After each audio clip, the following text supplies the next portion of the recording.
This is the Hawk Talk podcast from River Valley School District. This podcast is a vehicle for sharing many of the great things taking place in River Valley schools. Thanks for listening. Welcome to the Hawk Talk podcast. I'm Mike McDermott and I'm your host. Our topic today is the musical Into the Woods, soon to be performed by students from River Valley High School. We are joined today by Bob Willoughby, director, Becky Schenker, musical director, and student performers Casey, Brooklyn, and Sierra. Welcome everyone, and thanks for joining us. Hi, thank you. Thanks for having us.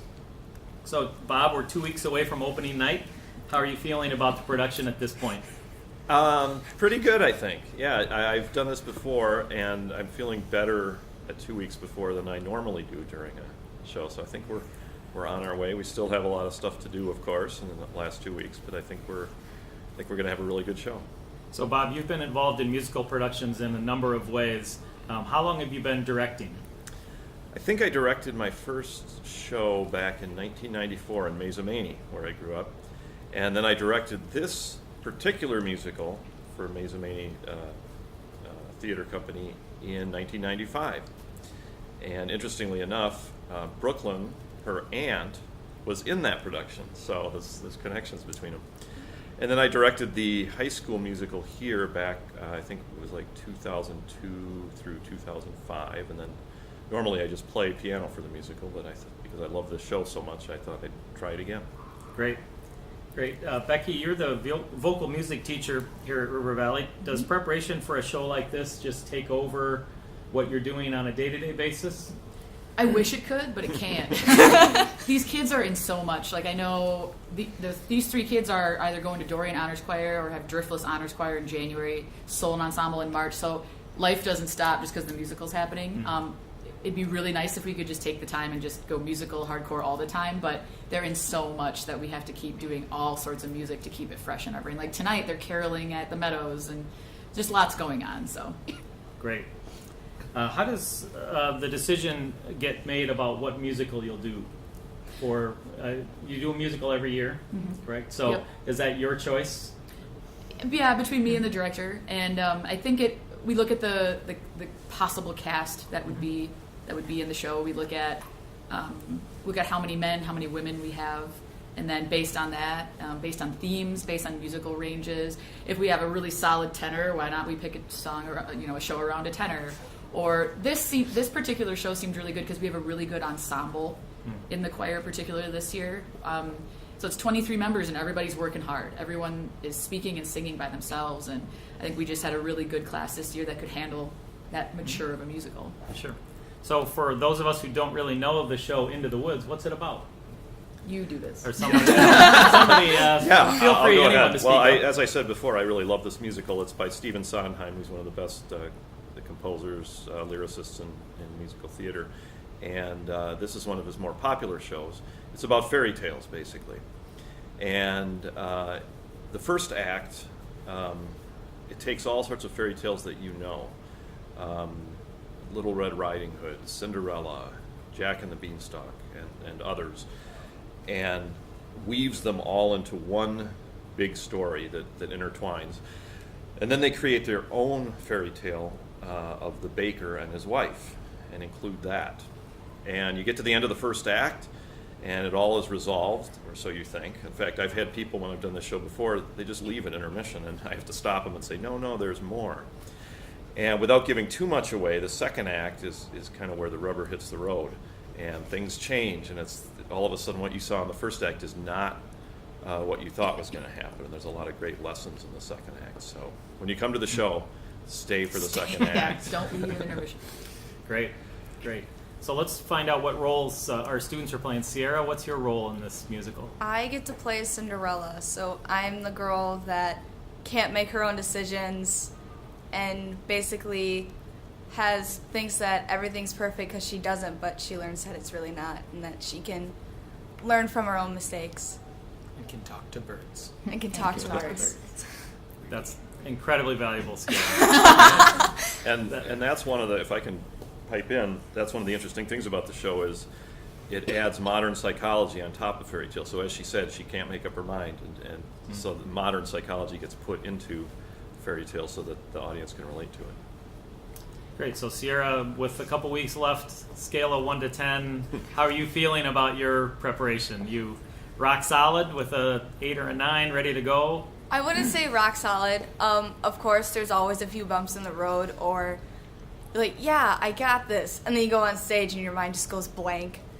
Anything's bound to happen. Or even on show nights, you're like, yeah, I'm 100%. And then you go out there and it's like, just kidding. I'm not 100%. But as of right now, I feel I'm about a 7 to an 8. I know most of it, but sometimes you get out there and you're just like, I don't remember what I'm doing. But once in a while, it'll happen. But I think if I just constantly review and do everything for even an hour at a time, I should be fine. Thanks. Brooklyn, what's your role? I'm the witch, so I'm the antagonist, but I like my character because she's very complex and she has some very alternative parenting choices that I enjoy. It's a really fun role to play. I get a lot of questions about the rap. I'll have adults walk up to me and they'll say, so you gotta do that rap. And I'll be like, yes, ma'am. And they'll say, that's a lot of words. Kind of like a condolence. Like, so there's that. All right. Great. Casey? And I am the mysterious man. At first, I had no clue what this person was until I talked to Shinker about it. But I came to find out that he is the baker's dad. And he's pretty much a ghost this entire time, just popping in and out of scenes, messing everything up, until I die. Again. Don't give away too much. Yeah, don't give away too Spoiler much. alert. Yeah, spoiler alert. We might have to edit that out. If you didn't leave it intermission, if you did leave it intermission, Casey just told you. Oh, wow. But yeah, I like my character because of one of his songs. It's supposedly, as Shinker says, the real tearjerker of the entire show. So I actually really look forward to that because I want to see people cry. Nah, I'm kidding. But I just really like that song. It's... What's the song called? No More. Okay. So keep your eyes out for that song. And please cry if you feel like crying. It's good to know. We'll bring some Kleenex and make sure that people have Kleenex. I've seen all of you perform in various ways in the past, so this is not your first time getting on stage, right? No. Does it feel, each time you do this, do you feel more comfortable, more confident as you're approaching showtime? For sure.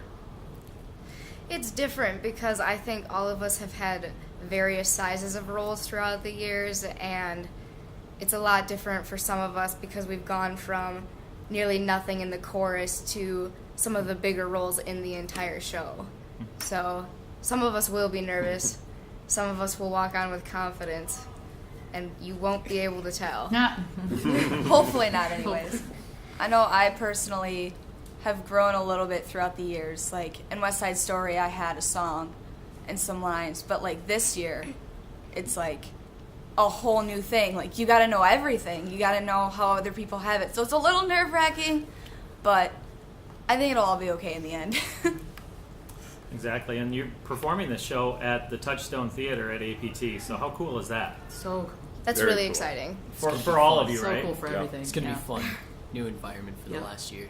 And it'll be warm. Yep. Not that we don't love the Guard. Oh, we love Theater. The Guard's a The Guard, fantastic, yes. a fantastic space to play in. It's an old standard, and it's what the kids know and they love. You know, it's their building. But to be in a professional theater with just a whole new element of professionalism is going to be a great experience, especially for this show, as it needs to be a little more intimate. Mm-hmm. Sure.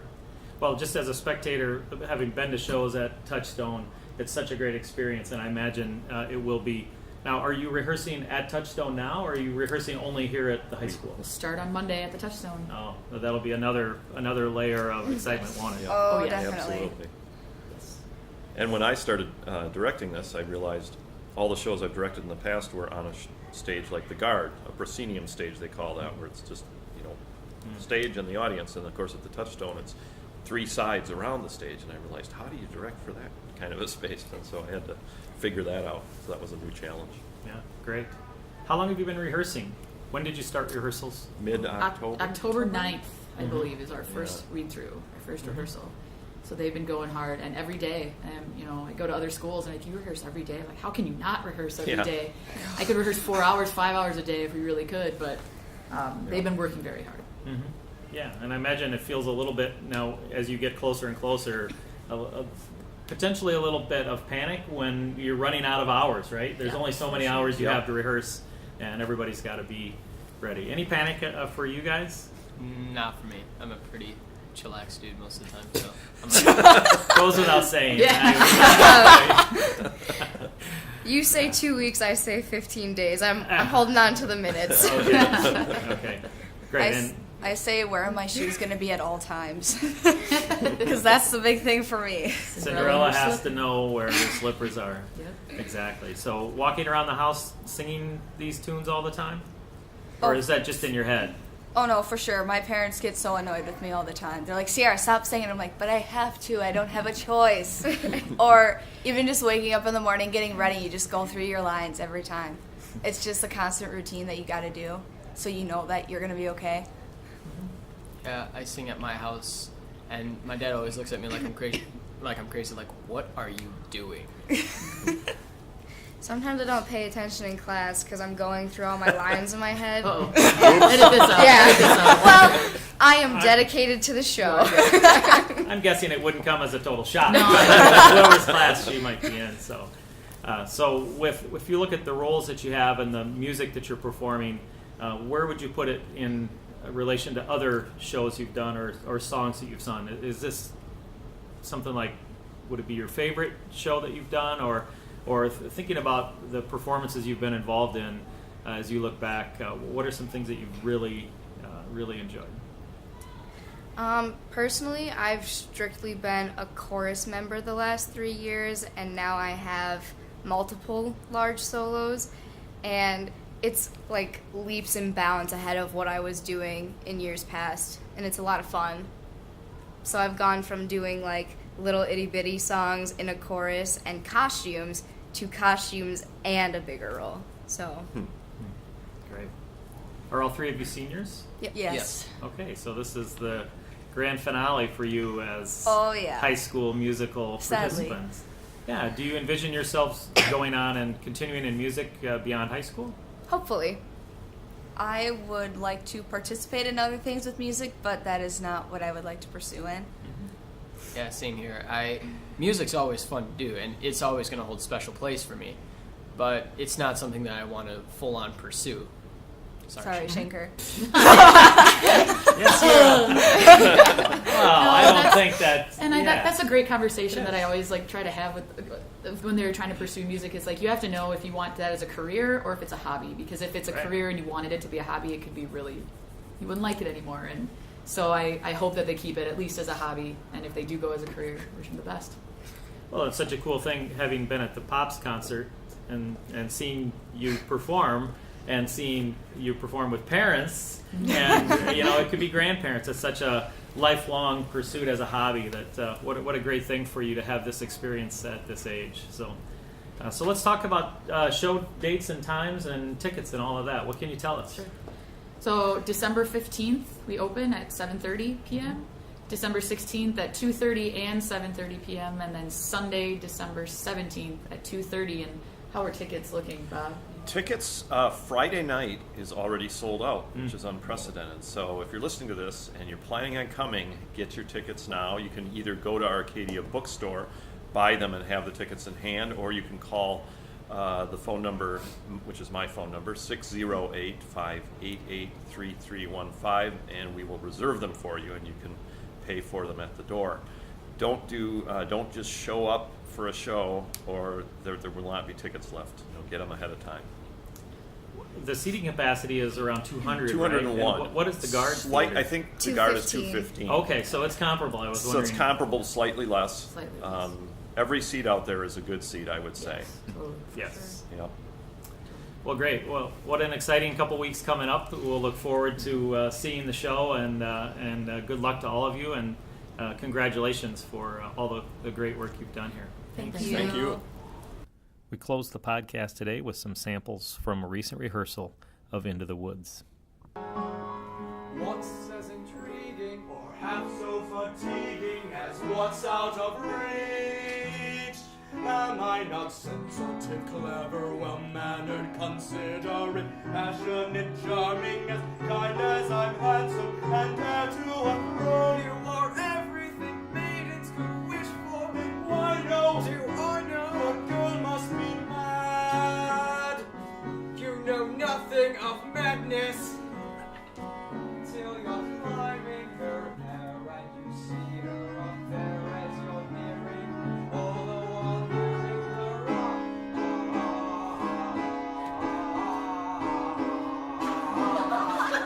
agony, misery, won't know it's different for each. Always 10 steps behind, always 10 feet low, and she's just out of reach. Agony that can cut like a knife. I must have her to wife.